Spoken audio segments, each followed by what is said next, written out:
Hey guys, welcome on in. It is Jordan with the Bet Locker here to bring you a Wednesday NBA props edition for November 12th today. So, gonna restart the ladder challenge all over again. I did want to show you guys something though.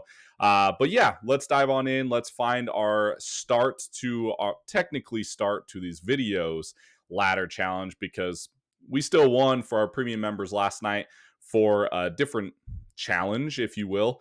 But yeah, I'll show you guys that, and then let's dive into what we're going to pick tonight. If you guys can, of course, like and subscribe. It does help out the small channel, and in my opinion, hopefully it does buy yourself some good karma. Eventually, it'll come back to everyone. So, okay.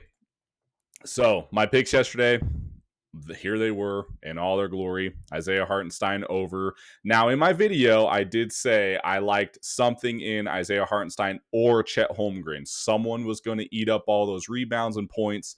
It, of course, obviously was Chet Holmgren this time. And then they blew him out so bad, like the Thunder does. And then Isaiah Hartenstein didn't see the court for the whole fourth quarter. So that sucked. VJ Edgecombe also disappeared from all the usage yesterday for the Sixers. So that sucked as well. That was our yesterday's video. But as you can see here for our premiums and for our premium members, I did take Nikola Jokic over 50.5 PRA. He hit that really easily in the matchup against Domantas Sabonis. I mean, he manhandles him. So he got that easy. And then Steph Curry under 23.5 points. He also got that easy. He only got 11 points and just saw a spot where Steve Kerr likes to spread out the minutes, and Steph Curry coming back from illness said that he was on no minutes restriction, but I mean, just knew that his minutes were going to be a little bit skewed and down. Let's see how many minutes he actually ended up with. And in blowout run and against the best defensive team in the league, OKC, I mean, he was going to have a tough time. He only played 19 minutes yesterday, and he had 5 personal fouls. I mean, OKC is the best team in the league. They'll probably go back to back. We'll see. But as you can see here, I just wanted to I'll lick my wounds and I'll say when I'm wrong and whatever. And I have no qualms with doing so because I was definitely wrong in that video. Definitely just wanted to kind of show that I also was right for our premiums. So it just happens. But I want to get this YouTube video correct because I want to start a ladder challenge with our YouTube memberships and everything like that. So it's not a lot, but I mean, I want to get that win all together for these videos because 2 weeks ago, I literally cashed 6 tickets in a row, 6 nights in a row. And then I started making this. I had this brilliant idea for this, and then I haven't cashed one video since. So I want to get this correct. So, okay, having said all that, let's dive in. So I was up early and I was running sims, running projections and everything today. And then obviously in NBA fashion, everyone's all of a sudden sitting, everyone's all of a sudden injured. So then all the lines get skewed anyway. So like all your hard work in the morning usually goes out the window by this time, especially from my time, noon to tip off at 5. So but there is still some plays that I like because we did get the Cleveland news pretty early, and and then there's other news in the air. So, but the first one I want to look at is Cleveland, Miami. So everyone's out for rest purposes and whatnot. Darius Garland, Donovan Mitchell, and Evan Mobley. So I mean, their 3 highest usage guys are out tonight that do all the shot taking, that take all the rebounds, that take all the assists. All those guys are out tonight. So someone's got to score and someone's got to soak up that usage and someone's got to, do something in the game. And against Miami, who's also without Bam Adebayo still. So you could go, Jared Allen. But at the same time, you have that feel where sometimes they do go crazy, like a Jared Allen or the best guys left for the Cavs. Sometimes, though, it's like they don't get risk, but they don't get the usage or whatever, but they get they don't play as many minutes either. Like they kind of get their own rest while still playing in a way. Sounds weird, but I don't expect Jared Allen to go out and play 40 minutes tonight. I just don't. So Having said that, though, then we look to other guys that do seem to come in and get that usage. Lonzo Ball, he might fall into a couple extra minutes. Sam Merrill is definitely going to run into extra minutes. DeAndre Hunter, they might run out a little bit more because he's the only real decent starter besides, he's really is the only starter besides Jarrett Allen. But they do like to roll out Dean Wade, and I think they're going to have to play Dean Wade a little bit more tonight because there is bigger bodies in like Aaron Wiggins, Jaime Jaquez, Nikola Jovic, and they all also obviously have Khalil Ware still. So like if Jarrett Allen's tied up with Khalil Ware, well, Nikola Jovic is still a big body, and some of their other guys are too. So like you already saw it. They already played these guys a couple nights ago. So Dean Wade, even with everyone in, he still played 21 minutes off the bench. So they needed that big body there. But also, if you have noticed, when Cleveland sits their starters, Dean Wade kind of soaks up a lot of usage and he takes a lot of shots. He also have 3-point upside too. He can drain threes. And so I think that his number props is too low for this position to where he's might be seeing anywhere between 24 and 26 minutes. And he's still, he's still the shot taker. So because Lonzo Ball, he eats up a lot of rebounds, and his points still felt low to me, but so did his rebounds, and he doesn't have a point and rebound prop, and he doesn't have a point and assist prop either. Or no, he has a point and assist prop, but then like you go to his points, his PRA, points, rebounds, and assists, and then it's 20.5. So that's basically insinuating. And then let's see what his assists is. He doesn't have one. Let's see what his points and assists are. It's kind of doesn't really matter, but I just wanted to show why I didn't like go with him, because he probably should be soaking up more minutes. So his point prop was 9.5. His points and assists is 15.5. So that's basically suggesting that he's going to get 10 points and 6 assists. But his true thing of where he shines is kind of rebounding. He kind of crashes the boards a little bit when he is playing, especially if Mobley's not in.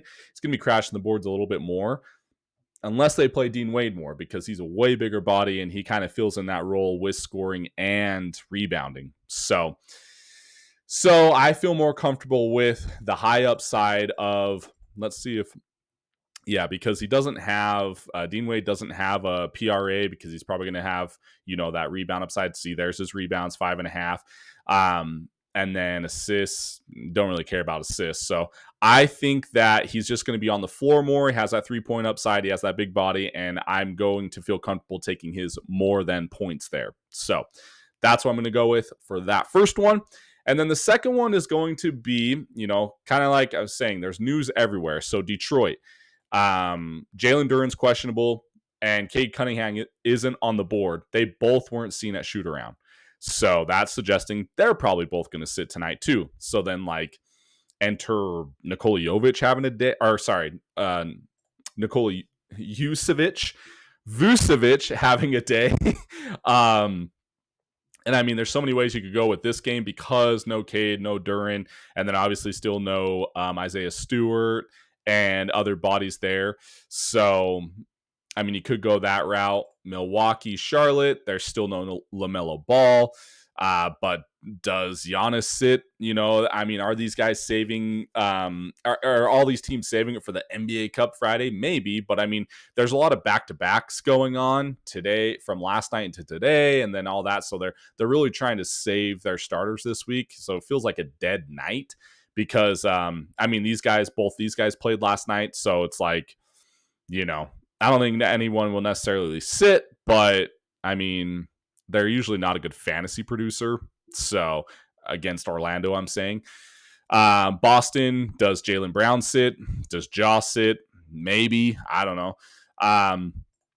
Golden State, Spurs, go any which way you want there. Houston, Washington is expected to be a complete blowout. The line's 16.5 for Houston. So do you really feel comfortable taking anyone's overs? But at the same time, do you feel comfortable taking anyone's unders going against a very terrible Washington defense? It's just too unpredictable. So one spot that I did really like, and then the late game still also a little bit unpredictable too. You don't know who's going to sit for Sacramento. You don't know who's going to sit for Denver. And I don't think you're going to be seeing anyone sit for OKC LA. But the best defense team in the league, OKC, going up against the best offensive guy right now in Luka. So like, and Austin Reeves, like, I don't know. It's just unpredictable. The one spot that I do like though is going to be I think Jeremiah Fears going up against a lockdown Drew Holiday. I mean, lockdown is, you can use that term. I mean, that was the only role that he had in Boston, was locking people down on the perimeter. And so, like, I think that a rookie Jeremiah Fears that has been starting is going to kind of see what an elite defender looks like tonight. Because I mean, if you look at the Pelicans, I mean, he's already starting not to hit his numbers. He's already starting to come back down to earth because he got moved into the starting role because well, obviously Jordan Poole hasn't been available, and then DeJounte Murray's still out. So he's gone into that starting role, but at the same time, he hasn't really seen any like true lockdown defenders except for the Thunder nights and nights ago. And he did all right, but that's just only because he was the one taking all the shots. He literally take almost the most shots on the team. And it was only Case and Wallace on the other side. So Lou Dort wasn't in. So my point is, what I'm trying to say is Drew Holiday's been shutting down the guards at the point guard in position in particular quite a bit if you go back to his last previous games. So let's go Magic. He was facing Anthony Black. Shut him down. Anthony Black only got 8 points, 4 rebounds, 2 assists. Nothing crazy. Go to the Heat, and he was playing against Davion Mitchell. 11 points, 2 rebounds, 7 assists. Nothing crazy. Go against the Thunder, and he wouldn't be guarding Shai Gilgeous. He would be guarding anywhere between AJ Mitchell and Case and Wallace. Shut down Case and Wallace. And then the Lakers shut down Marcus Smart. So, I mean, that's literally his role. Plus, he has been needing to be used with more offense for this team. But anyways, point is, I think that Jeremiah Fears is going to get a little bit of some elite defensive ring. I mean, a guy that has a ring in locking him down a little bit more, and he's going to be struggling just a bit. Also, so I'm going to be looking at his PRA, 22.5. Also, you have the likes of Denny Advia, Trey Murphy, Jeremy Grant, Tumani Kamara, Sadiq Bey, I mean, Herb Jones, all these guys are way taller than him, way bigger bodies. And then throw in Donovan Clingan on the other side for Portland. And I don't see him getting any rebounds tonight. He might get 1 or 2 that bounce on the back of the rim and get all the way back to him. And then his assist rate, I mean, who's he going to assist to?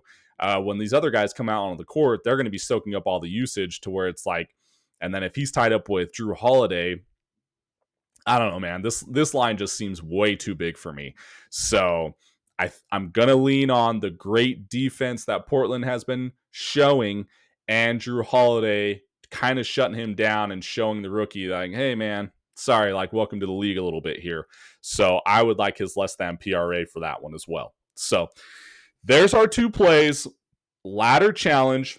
Thanks for staying if you have stayed this long. Kind of a long-winded of why I am choosing these guys in unpredictable spots and what spot you have to choose and take a stand on. When more late news comes out, I would jump on it though. When the Detroit news comes out, when any Denver news comes out, whatever the case may be, jump on those lines because then they start moving or they just get taken off the board completely. So, but here's our 2 plays.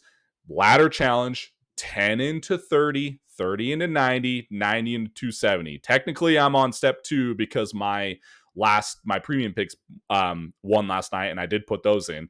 So, but we're gonna get this YouTube video.